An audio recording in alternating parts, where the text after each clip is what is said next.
Welcome to the final lesson of week 1. We've covered a lot of ground this week. You now understand what AI automation is, how workflows are structured, the tools in the ecosystem, especially N8N, and how to identify great automation opportunities.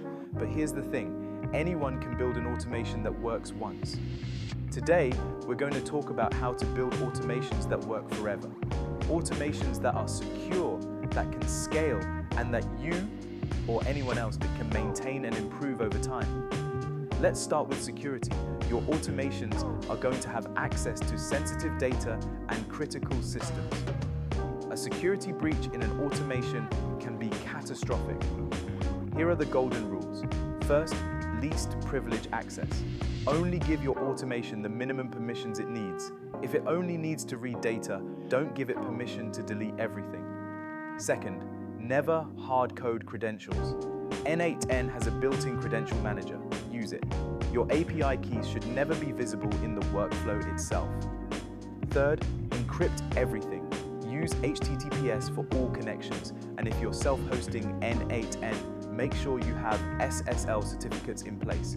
And finally, log and monitor. Keep track of what your automations are doing. If something goes wrong, you need to know about it immediately. Next up, scalability. An automation that works great for 10 items a day might completely fall apart when you scale to 1,000. First principle, optimize for performance. Don't make 100 API calls when you can make one bulk call. In N8N, use the split in batches node to handle large data sets efficiently. Second, respect rate limits. Most APIs will cut you off if you make too many requests too quickly.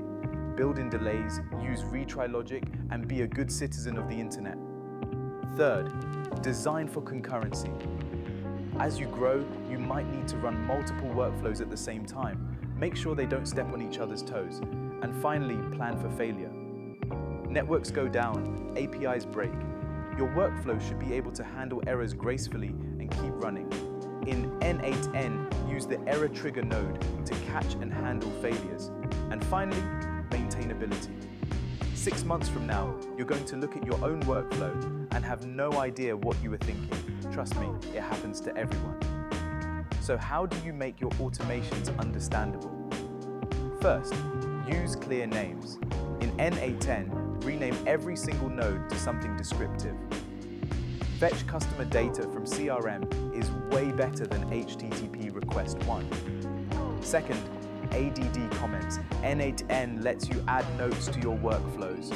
Use them, explain your logic, document your assumptions. Third, modularize. Break big, complex workflows into smaller, reusable pieces. In N8N, you can call one workflow from another using the execute workflow node. And finally, use version control. Export your N8N workflows as JSON and commit them to Git. This gives you a history of changes and the ability to roll back if you break something. Security, scalability, maintainability. These are the 3 pillars of professional automation. Starting next week, we're going to dive into N8N and start building real workflows. And every single time, I want you to think about these principles. Is this secure? Will it scale? Can someone else understand it? If you can answer yes to all 3, you're not just building an automation. You're building a solution that will deliver value for years to come. For your project today, you're going to create your own best practices checklist. This will be your guide, your North Star for every automation you build from here on out. Let's make it count. Enjoyed this lesson? Stay ahead of the curve in AI automation. Join our newsletter at news@makeittakeit.org for the latest news, tips, tool updates, and upcoming events delivered straight to your inbox. We would love to have you in our community.